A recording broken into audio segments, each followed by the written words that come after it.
नमस्कार, मी साटम. बघा, 2 दिवसापूर्वी माझा मित्र युडी मला भेटला आणि मला म्हणायला लागला की अरे आमच्या पालखीचं प्रमोशन करशील का. मला थोडंसं हसायला आलं आणि थोडंसं वेळ वाटलं. अरे परमिशन कुठली मागतो, हक्काने सांगायचं ना, कधी प्रमोशन करायला रेडी आहे. तर बघा, आमची युडीची पालखी कुठली, तर श्रद्धा सबुरी. ही पालखी 8 एप्रिल 2024 लोअर परेल वरून निघणार आणि 16 एप्रिलला म्हणजे रामनवमीच्या आदल्या दिवशी 16 एप्रिल 2024 ती शिर्डीला पोहोचणार. तर बघा, ही साईबाबांची पालखी आहे. अनेक पालख्या जातात, तर ह्यांच्याबद्दल रिसर्च केलं ना, त्यावेळेला अनेक लोकांचे अनेक एक्सपिरियन्स माझ्यासमोर आले. आणि पालखी म्हणजे नक्की काय, अशा प्रकारची एक गोष्ट मी गुगलवर टाईप केली तर मला शब्दकोशात अशा प्रकारचा अर्थ भेटला की जुने ऐतिहासिक प्रवासाचे साधन.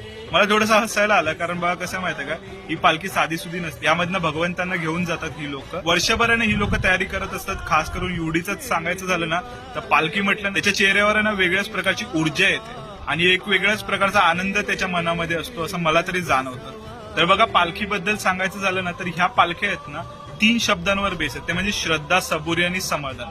श्रद्धा भगवंतापोटीची, त्यानंतर सबुरी म्हणजे पेशन्स. तर बघा कसं आहे माहितीये का, हा फक्त 250 किलोमीटरचा प्रवास. ट्रेनमधनं जाऊ शकतात ती लोक, पण तरीही ती लोक पूर्ण ही परिक्रमा करतात का, तर फक्त मनाचं समाधान मिळावं म्हणून. तुम्हाला काय वाटतं ह्याबद्दल आणि तुमचा काय एक्सपिरियन्स असेल तर कमेंट सेक्शन मध्ये कळवायला बिलकुल विसरू नका. तुम्हाला जर जायचं असेल तर त्यांच्या इंस्टाग्राम पेजला तुम्ही कॉन्टॅक्ट करू शकता श्रद्धा सबुरीच्या. बाकी हर हर महादेव.